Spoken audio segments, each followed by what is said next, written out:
Hey guys, my name is Kateryna. And my name is Daria. And our guest for today is a sales coach, Maria. Welcome, Maria. Thank you so much for coming today. Thank you so much for having me. This is actually my first time being on a podcast, so I'm very excited to talk to you guys today. Welcome, Maria. It's so nice to have you here. And I have a first question for you. So as a sales coach, I know that a lot of people, they invest money into social media and marketing, but then they just expect sales, just come by itself. And they don't know how to convert them. So as a sales coach, have you seen this before? Do you know why it's happening and what to do with this? Yes, this is actually one of the most common problems that I'm seeing, amongst my clients, because especially with the world that we're living in right now, everyone's so focused on social media and growing their following and getting more attention and spreading the awareness about what they're doing. But when it comes to converting those people who are becoming interested in the products or services that the small business owners are selling, a lot of them are getting lost. Mm-hmm. And that's where people don't see the results that they're expecting to see because they just trying to sell to the audience that is not yet warmed up to the services and products that they're offering and to them as well. So they're missing a huge chunk of the process and they thinking that that's how it works. And sometimes they just complaining about not seeing results from putting effort into certain assets, like investing in targeted ads, for example, on Facebook, Facebook ads, and seeing all those leads that are coming, but they're not quality leads. And yes, sometimes it does depend on how everything is set up and whether the ad itself is targeting the right audience. But oftentimes it also depends on the person who responds to those leads and who is offering the next step to the people who first became interested, right? And if we're trying to sell something to those people right away, that's where it's becoming challenging because those people, they may be not ready to buy yet. They saw an ad and they became interested. And that's where a lot of people getting stuck and they don't know how to get unstuck there. Mm-hmm. And what they're normally trying to do is to generate even more leads and getting even more attention and spread even more awareness. So they're basically investing so much time, money, and energy into generating the volume, but then the quality is missing because the quality process is missing. Yeah, I've heard that in general, it's only 1% conversion. And it's normal. So they say that it's good if you have 1%. Is it true that it's actually the goal, to have at least 1% conversion? Well, it really depends on multiple factors. So it's really hard to, I guess, think of an average number, right, that you can kind of rely on. And I think everyone should be tracking their own results and not really looking at the standard because it really depends on the industry. It depends on how the ads are set up, but it is a very small percentage, especially coming from those broadcast ads that are targeting so many people or a specific area because when these ads are set up, they're not really taking in consideration a certain specifics about who exactly is ideal customer of the business. They're just trying to kind of reach to as many people as possible, but then it's the job of whoever is taking care of those leads to qualify them and to take them to the next step, recognize their needs and what they're actually looking for and convert them and spend some quality time and conversations with them. And this step is often being missed. Same thing for the other ways of lead generation. Sometimes people are coming to an event, to an in-person event, and they trying to meet new people and possibly offer the services or products that they're selling. And they're having the conversations, they're meeting the people, but then they're not taking them to the next step. So I think that the biggest problem is people being focused on marketing efforts and, bringing the volume without focusing on the quality and conversions. I mean, the natural question would be, so what is the gap? What are people missing? Why people don't do it? So basically, if we're looking at the sales process as as any kind of relationship in life. Like, let's say like a boyfriend and girlfriend relationship, right? Like that's a good example. The steps of like getting close and even like becoming a boyfriend and girlfriend is like first like meeting somewhere and then like getting to know each other, going for a date or 2 or 3, and then just kind of trying to see like how everyone likes spending time together and whether it's a good fit. Like it takes time. So if you come for a first date and you're meeting the person for the first time and right away like I'm actually pretty good. Like this is you can ask other people like what they say about me. Like I'm a good person, and this is my values, and this is what I want. And let's skip the whole like dating phase and let's get married. Like this is pretty much what happens when someone is coming as a lead and they're becoming interested in what you're selling, and right away they being offered something like something they have to pay for. But they're not ready yet. Like they're not there. They don't believe you yet that like you are the person who they want to buy from. They're not. You don't have their trust.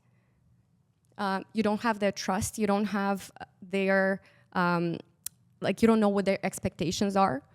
Like you don't have an opportunity to learn what exactly they're looking for, and you offer them something that maybe. Some people, they would be like, okay, like I know exactly what I need, I'm gonna buy right away. But this is a very small percentage of people.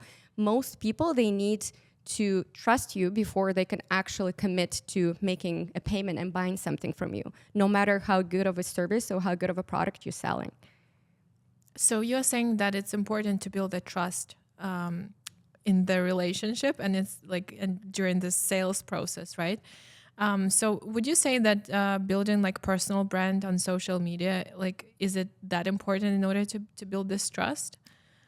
Yeah, 100%. Like personal brand is like, it's the first thing that people pay attention to, like without even knowing anything about the personal brand. Like when someone's visiting your Instagram page, let's say, and there could be hundreds of accounts that would pop up when they search for nails or manicure and pedicure on social media. But when they visiting a specific page, they pay attention to the things that they probably don't even realize they're paying attention to. Like, is it kind of my style? Is it like natural nails, or are those like fancy, like super long, like nail extensions, Maybe it's someone who's like specializing in like medical pedicures, or like the service could be the same, but the way it's positioned and the way it's showing up online could be very different. So this is like the first thing, is just like instantly, like within the first few seconds, people are able to like understand whether they're interested in learning more or they're just leaving and they're never coming back.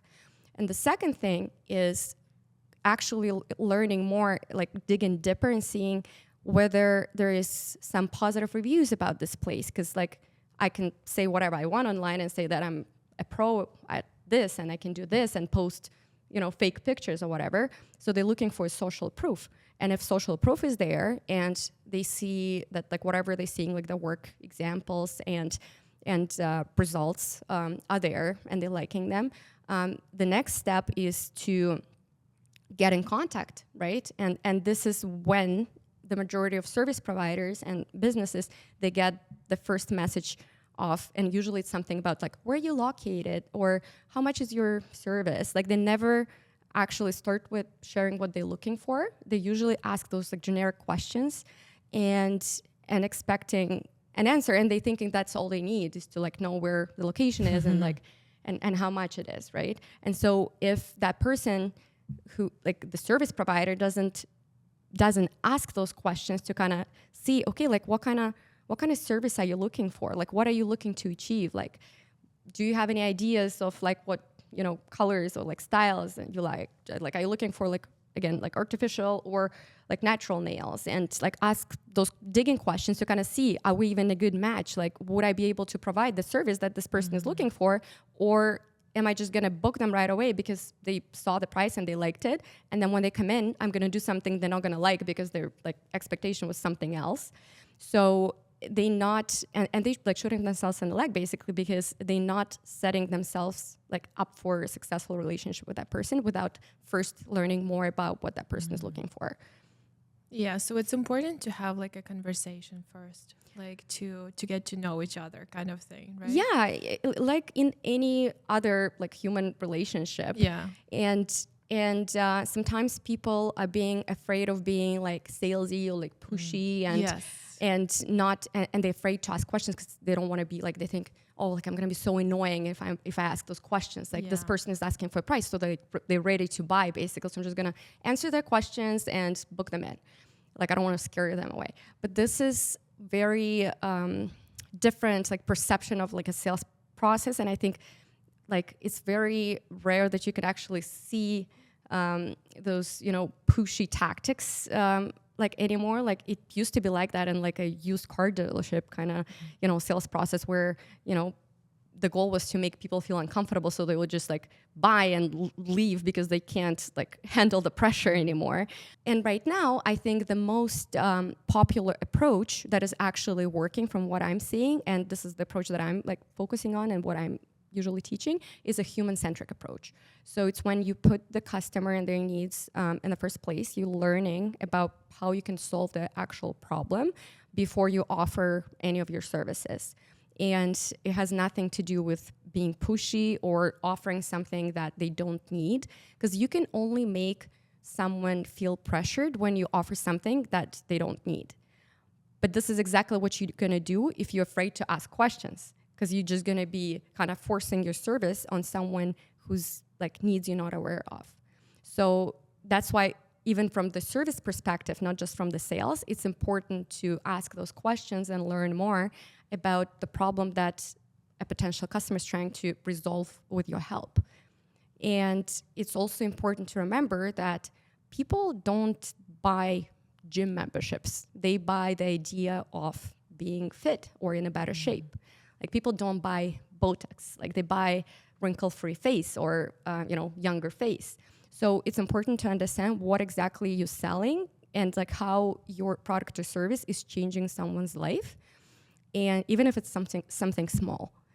And when you having the conversations with people and you lead with like the result that they're looking for, it's not going to sound salesy or pushy. It's just going to seem like you're doing your best to help them. Yeah. You mentioned that the reviews are important for your potential client in order for them to get acquainted with you so they can like warm up and know you better. But do you really think like the reviews are that important? Because I know a lot of people like in their Instagram pages, they post these reviews, like like screenshots and stuff. Like in the sales world, like does it really help like that much? It does help in a way that it helps.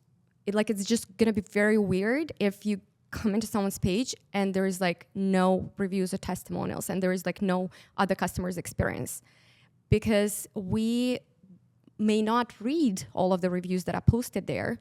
But even if there is like a highlight on Instagram page with like a bunch of reviews in it, and when you start like going through them, you see there's a whole bunch of reviews and like there's a lot of people like sharing, that already kind of gives you an idea of the house of how successful that person is as a service provider. Because if there's only like 1, 2, or 3 like reviews in it, then you'll be like, okay, maybe they just recently started, maybe they don't have any reviews at all, and you'll be like, okay, where can I see their work, like their real work? But if you see like there is a whole bunch of people sharing with their experiences, especially if it's not just like a screenshot of a Google review, because like you can basically ask anyone to like write that review and there is not much trust in it.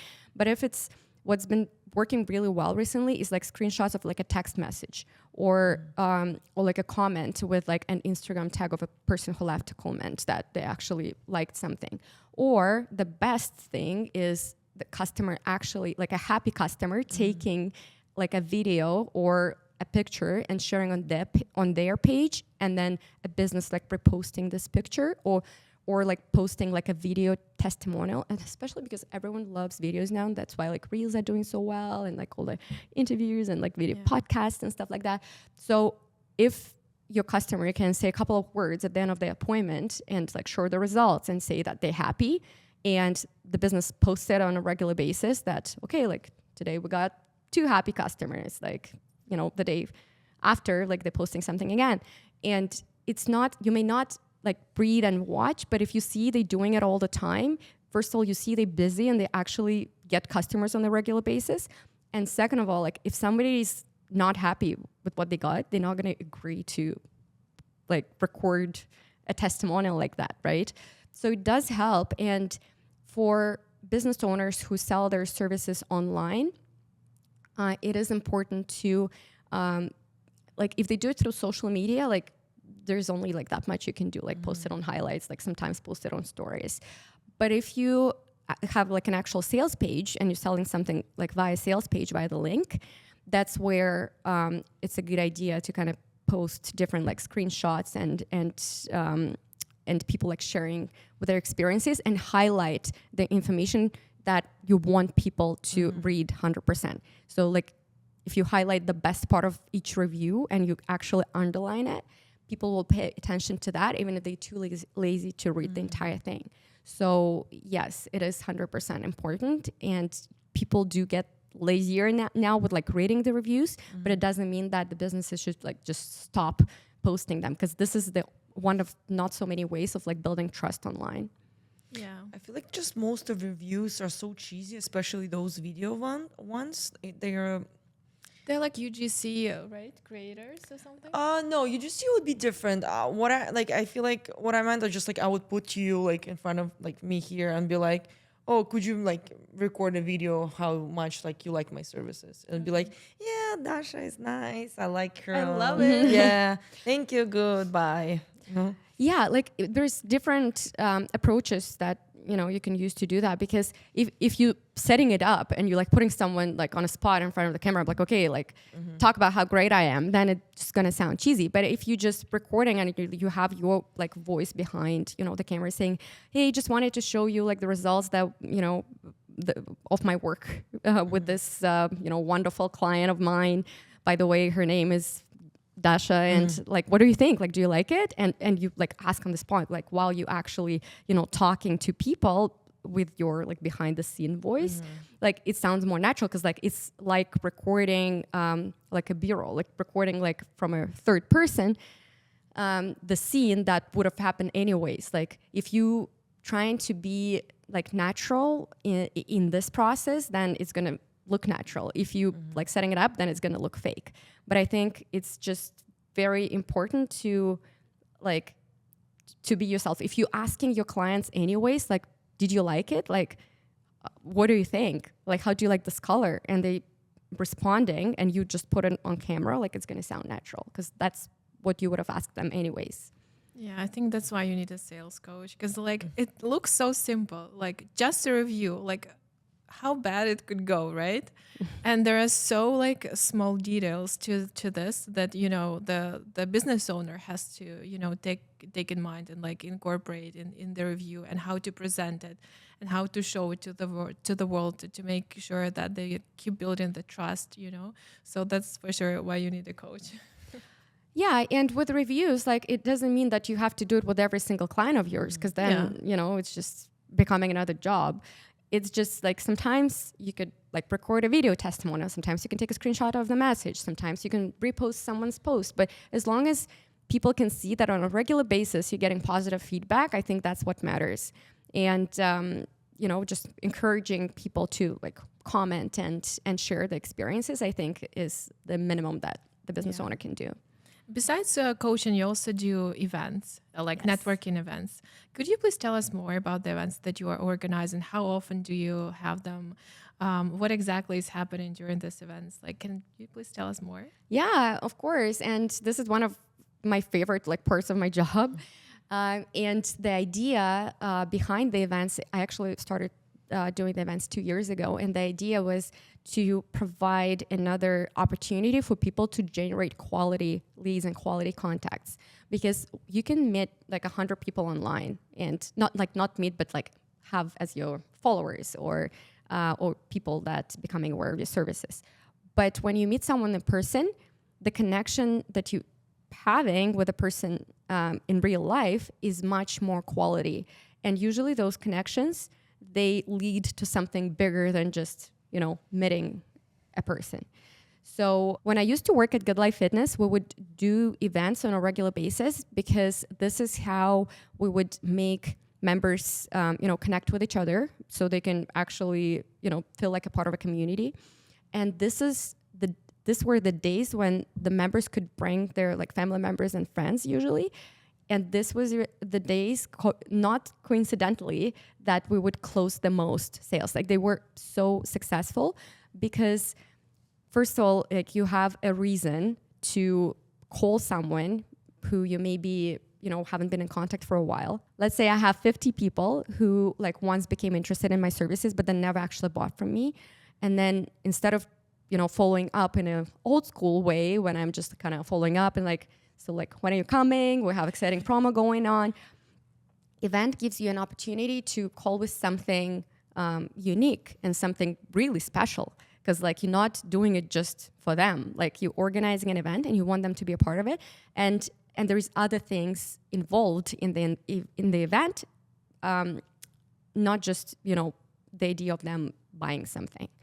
And I think that events is something that every single business should be offering to like for the purpose of community building, because during those events, the real connections are happening, and the snowball of referrals and new contacts and partners and collaborations starts rolling.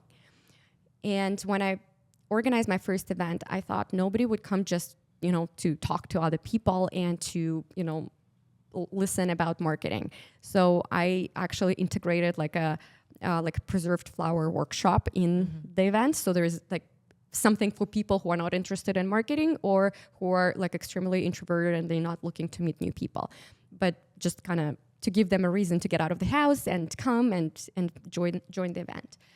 And I had a few people who like just recently came to Canada who joined the events. And one of them was a beauty service provider. She's doing like permanent makeup. She really liked the event. And what she shared with me 2 months after the event is that event gave her her first customers like here in Canada. And not just that, but she already got some referrals from people who came and used her services. And it actually helped her to like restart her business here. Just one event, just like meeting a few people who were, who she was able to establish a quality contact with. So that kind of gave me the confidence that I should, continue doing the events. So I'm trying to organize the events every month. Last year I did 10 events in 12 months because not only I really like organizing them, and not only we're seeing great results for the people joining events, but it also kind of gives that sense of community and support, because there's so many small business owners who are not feeling confident, or they like wearing so many hats. Like they have to do like marketing and sales and service their customers and like have some tech skills so they can like set everything up online and do like social media management and stuff like that. That sometimes it's getting hard, it's getting like too overwhelming, and you want to have some sort of support and seeing like what else like works for other people. Like what other people are doing, or sometimes like you just need like a good venting session that you can also like get when you're meeting like other business owners, right? So I think that sense of community and plus like the sales and just like connections is just such a good mix of what we offer through events. And I think that every business should be organizing events, and I think every single entrepreneur or like solopreneur should be attending like at least a few events per year. And right now there's so many different events that you can choose from. And I would definitely recommend not just, focus on like online lead generation, but also consider some offline events like that. You mentioned you do events for women from the service-based industry, right? So if they're entrepreneurs and they come to the event, and I feel like all we can agree, like all women especially, that we have this like inner pressure of like selling our services, even like saying nice things about us, like not even like selling, just like selling us as a person, like you mentioned, like dating, right? It's just like we can't say good things about ourselves. So how do women overcome this like struggle, like mental block, I would say? Well, I think it's important to like understand where it's coming from, because some people, they don't feel confident about what they're selling, right? So if someone doesn't feel confident in their service, or they think, oh, like I'm not good enough, like there's other people who are doing a better job, and they don't have, like they're lacking that confidence, it's really hard for them to, present themselves in a way that would, attract people to not even like use their services, but like just kind of believe that this is what they're passionate about, and that's what they do.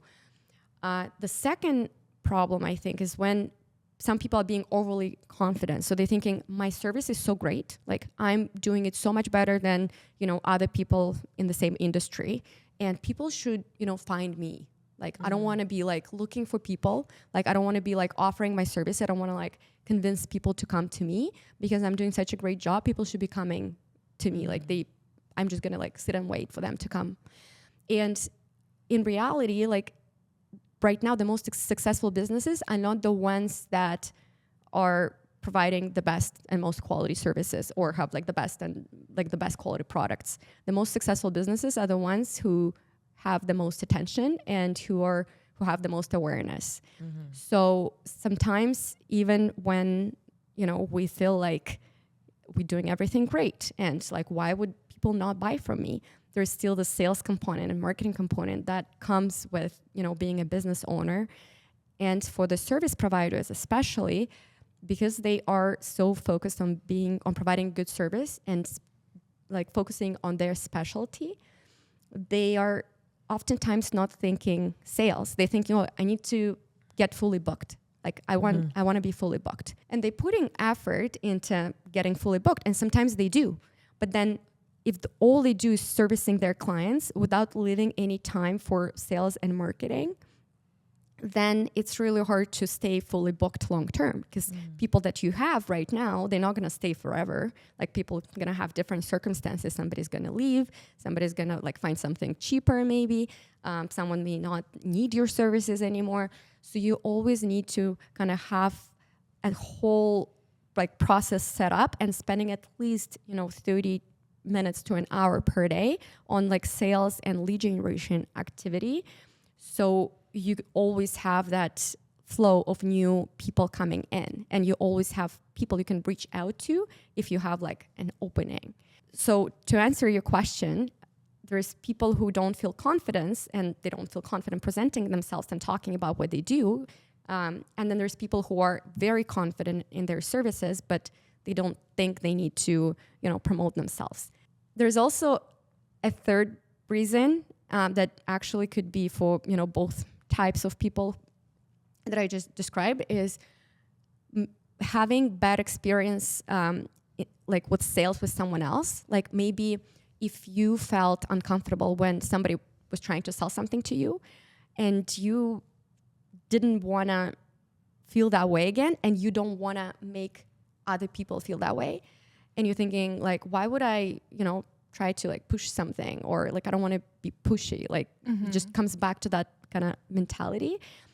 But then it also comes back to just lacking the knowledge and information that you need to feel confident and selling your services and like presenting yourself in a way that would be very like genuine, but at the same time would highlight your strength, your service, and attract more people to come to you.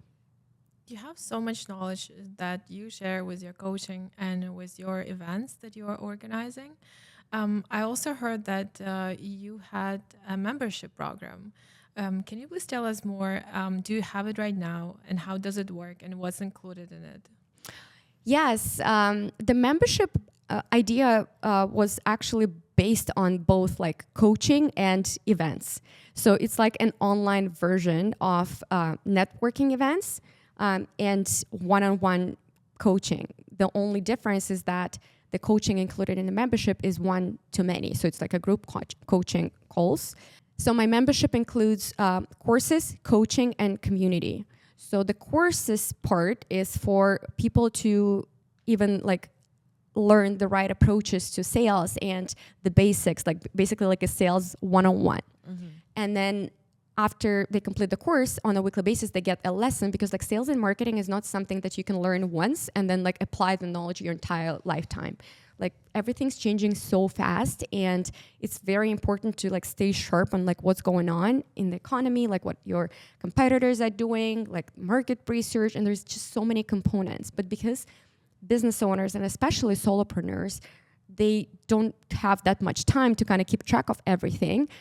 What I offer with a membership is basically with my weekly lessons, they get the most like up-to-date information, and every week it's a different topic. So you can just kind of watch the course and then get the weekly lessons, and that already would put you in a much better position when you're trying to promote your services and increase your sales.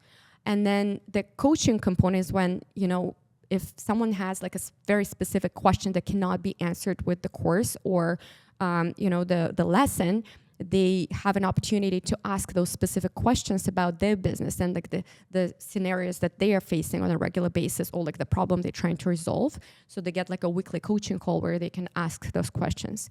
And the community is basically the online version of the networking events. So that's where people can communicate, they can share their struggles, they can you know, learn more about what's working for other people, they can promote their services and get the support. I know there's a lot of like resources and like membership programs and courses online, and I think it's important to find one that is like really good and feels like very right for you, and just focus on learning from one source before jumping to the next one.